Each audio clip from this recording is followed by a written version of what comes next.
il est connu que j'adore les chiens. Non, c'est pas vrai, je les déteste. À Clinchamp, ainsi que partout ailleurs, il faut parfois protéger le sillon fragile contre le bec affamé. C'est ainsi que certaines années, selon les aléas des saisons, le paysage est passagèrement hanté. Ici et là, par de 2 ou 3 ermites de bois et de foin, figés dans une posture inquiétante, censés éloigner les voraces volatiles. Sauf qu'un jour, vers les années 1980, dans un champ de ce clocher, situé à l'autre bout de l'univers connu, l'on aperçut une silhouette pas comme les autres. Un épouvantail plus vivant que nature, tout en bras écartés et cheveux fous, à la face pénétrante et à la présence marmoréenne. Un fulgurant intrus planté là par un poète excentrique, peut-être, ou bien un artiste sublime, ou alors un idiot au génie ignoré, ou tout banalement un paysan du coin. Enfin bref, l'effrayante apparence brillait pareil à un astre noir dans la campagne.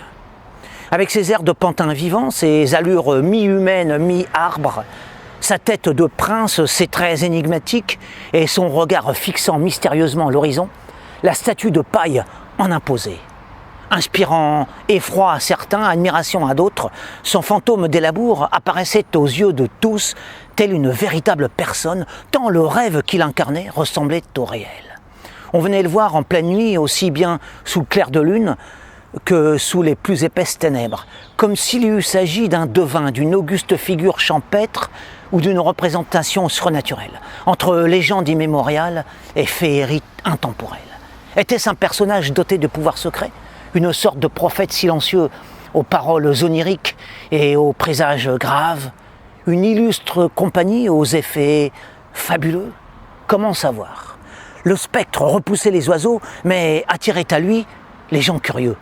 Les enfants étonnés, les âmes profondes, les esprits légers, les jeunes filles romantiques, mais surtout les vieillards bouleversés de retrouver ce visage de leur jeunesse enfoui dans leurs souvenirs presque éteints.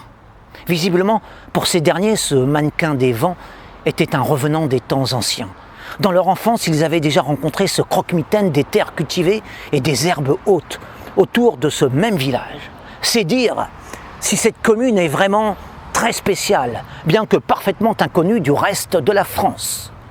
Et 70 ans après, de toute évidence, leur plus lointain cauchemar était revenu en ces lieux si particuliers de la Haute-Marne, sous forme non plus humaine, mais à travers cette effigie dégingandée trônant sur la glèbe.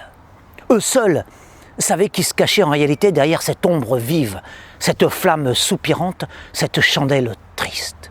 Ils avaient reconnu cet homme pour avoir croisé sa route durant la guerre 14-18, réapparu ici, semblable à un seigneur vêtu de haillons, afin de témoigner sa peine pour que nul n'oublie ses épreuves, pas même les corbeaux. Ce que peu d'habitants n'osent croire aujourd'hui, c'est que les vieux l'appelaient plein de crainte et de respect, l'égaré des tranchées. Alors c'était mon 62e texte sur Clinchamp.